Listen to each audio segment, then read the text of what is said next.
Today we will talk about chromosomes. ठीक है, देखिए क्रोमोसोम्स के बारे में हम पढ़ते हैं। ठीक है, we have already discussed about the chromosomes, लेकिन इसमें थोड़ा सा अलग तरह से और ज़्यादा डिस्कशन को बढ़ाते हैं। That is the chromosome, the carriers of heredity.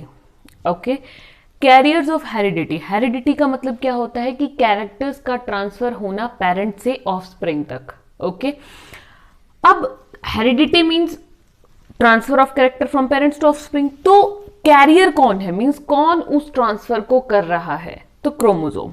Clear हुआ? Chromosomes are the carriers of heredity. अब हम स्टडी करेंगे कि कैसे, क्यों। ठीक है, तो देखिए सबसे पहली बात, I have already told you कि जो क्रोमोसोम्स हैं वो विजिबल कब होते हैं आपको, सिर्फ सेल डिवीजन में अंडर माइक्रोस्कोप। नेक्ड आई से तो आपको सेल ही नहीं नजर आएगा, तो क्रोमोसोम्स तो दूर की बात है। ठीक है, तो अगर हम बात करें कि ये जो क्रोमोसोम्स है बेसिकली एक कलर्ड स्ट्रक्चर के फॉर्म में नजर आते हैं। क्यों? क्रोमेटिन फाइबर इनमें होते हैं, सो दे आर कलर्ड। तो ये हमेशा सेल डिवीजन, जब सेल डिवाइड जब कर रहे होंगे तभी ये विजिबल होते हैं।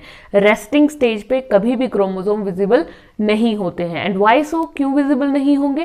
क्योंकि रेस्टिंग स्टेज में हमें क्रोमोसोम तो मिलते ही नहीं है।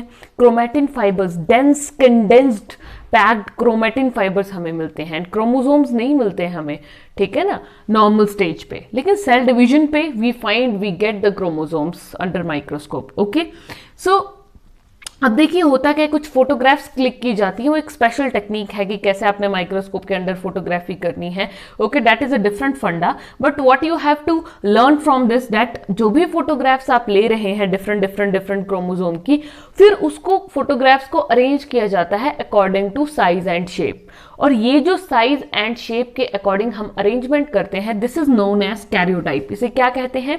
This is known as karyotype कहते हैं इसे। ओके, सो यहां पर अगर कैरियोटाइप की बात करें क्या हो रहा है, तो देखिए कैरियोटाइप मींस साइज और शेप के हिसाब से अरेंजमेंट है। शेप भी थोड़ा डिस्टॉर्ट हो रहा है, कुछ आपको सीधे मिलेंगे, कुछ टेढ़े मिलेंगे।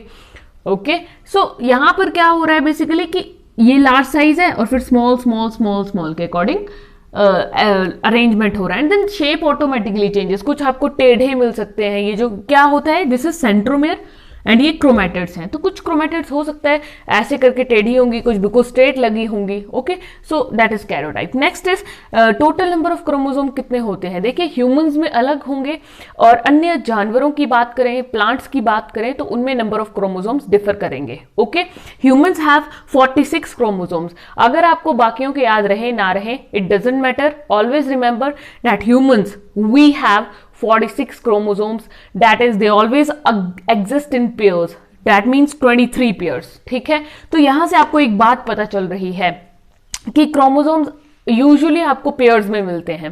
पेयर्स में मिलने का मतलब क्या है कि वो हमेशा इवन नंबर में एग्जिस्ट करेंगे, जिस भी इंडिविजुअल में होंगे इवन नंबर। ऐसा नहीं बोल सकती मैं यहाँ कि किसी में सिर्फ 3 क्रोमोसोम होंगे या 5 होंगे या एक ही क्रोमोसोम होगा। It's not possible. क्यों? पेयरिंग पॉसिबल नहीं होगी। दो तो पेयर बना लेंगे 4, लेकिन 5वां तो फ्री रह जाएगा, which is not possible. So chromosomes always exist in even number, remind this thing. Okay, जैसे अलग अलग क्रोमोसोम का नंबर है, जैसे एस्कैरिस एक वर्म होता है, उसमें 2 ही होते हैं क्रोमोसोम। ठीक है, और अगर आप बात करें जैसे लॉइन, टाइगर, डोमेस्टिक कैट, इन तीनों में 38 क्रोमोसोम्स होते हैं। ओके, डॉग में 78 क्रोमोसोम्स हैं। सो इस तरह से हर एक जगह अलग अलग अरेंजमेंट है। अगर आप इंसेक्ट्स की बात करें, कुछ इंसेक्ट्स की ऐसी वैरायटीज हैं जिसमें 1000 से ज्यादा क्रोमोसोम नंबर है। ओके, सो ये वेरी करता है। ओके, याद ना रहे कोई बात नहीं, remember that humans have 23 pairs of chromosomes. Okay, और ऐसा नहीं कि पूरी बॉडी में ही 46 क्रोमोसोम है। कोई टोटल पूछे कि ह्यूमन बॉडी में कितने क्रोमोसोम है, तो ऐसा नहीं है कि टोटल 46 क्रोमोसोम है। दैट इज ये एक सेल के अंदर, हमारी बॉडी में बहुत मिलियन सेल हैं, मिलियंस। ठीक है, उन हर एक सेल में 46 chromosome, each and every cell consist of 46 chromosomes. Okay, next अगर हम बात करते हैं, देखिए so the chromosomes are arranged. अगर कोई पूछे कि तुम्हारी बॉडी में, मेरी बॉडी में कितने क्रोमोसोम है, तो जितने सेल होंगे ना उस हिसाब से क्रोमोसोम आप निकाल सकते हो।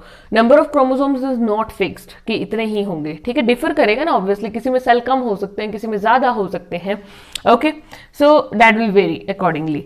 सो रिमेंबर वन थिंग, इन 23 पेयर्स में से भी हमने एक डिस्कस किया था सेक्स क्रोमोसोम्स के बारे में, मेल फीमेल क्रोमोसोम, वो होते हैं सेक्स क्रोमोसोम, और जो बाकी होते हैं उन्हें हम कहते हैं ऑटोसोम। 22 पेयर्स, ठीक है, याद रखना है 46 में से जो 22 पेयर्स हैं या 23 पेयर्स में से जो 22 पेयर हैं वो ऑटोसोम के हैं, तो बचे कितने? एक। तो जो 23rd पेयर एक बच गया वो एलोसोम है। Allosome means they are sex chromosome जो रिप्रोडक्शन में हेल्प करते हैं, ठीक है, जिसकी वजह से एक न्यू यंग वन का बर्थ होता है। उसके लिए कौन सा पेयर रिस्पॉन्सिबल है? This 23rd pair.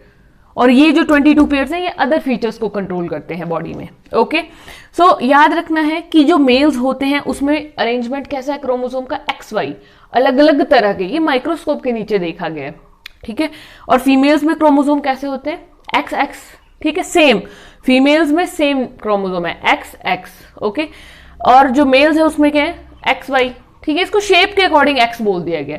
ये शेप थोड़ी X शेप क्रोमोसोम है ना, इसलिए हम X क्रोमोसोम कहते हैं। जब हमने फीमेल्स के सेल में चेक किया तो हमने देखा कि वहां पर दोनों इसी तरह के क्रोमोसोम पाए जा रहे हैं, लेकिन मेल में ऐसा नहीं था। मेल में एक X क्रोमोसोम था और एक कुछ इस तरह से शेपलेस डिस्टॉर्टेड टाइप था, थोड़ा बहुत ही छोटे साइज का, दैट इज Y क्रोमोसोम। हर एक मेल में XY अरेंजमेंट मिलेगा, हर एक फीमेल में XX अरेंजमेंट मिलेगा। ओके, ये बात आपने याद। अगर इसमें हम बात करें कि होमोलोगस क्रोमोसोम्स, ठीक है, इसके बारे में थोड़ा सा हमने डिस्कस किया भी था कि होमोलोगस क्रोमोसोम्स क्या होते हैं। तो होमो का मतलब क्या होता है? सेम। लोगस का मतलब क्या होता है? जो सेम दिख रहे हैं। होमोलोगस, ठीक है, जिनका position, shape and size same है, ठीक है, that is homologous chromosome. Position, shape, size, ठीक है, ये सब सेम होता है, उन्हें हम कहते हैं होमोलोगस क्रोमोसोम। नाम से ही क्लियर है, लेकिन एक definition, and that definition is very important, you must learn it. Okay, so दो डेफिनेशंस हैं, कोई भी एक याद कर लीजिए, मतलब दोनों का ही सेम है, ठीक है। इसमें वर्ड ज्यादा है but easy to understand, it is also easy to understand, meaning is same. Identical chromosome pairs having similar size and shape in which each chromosome derived from two parents।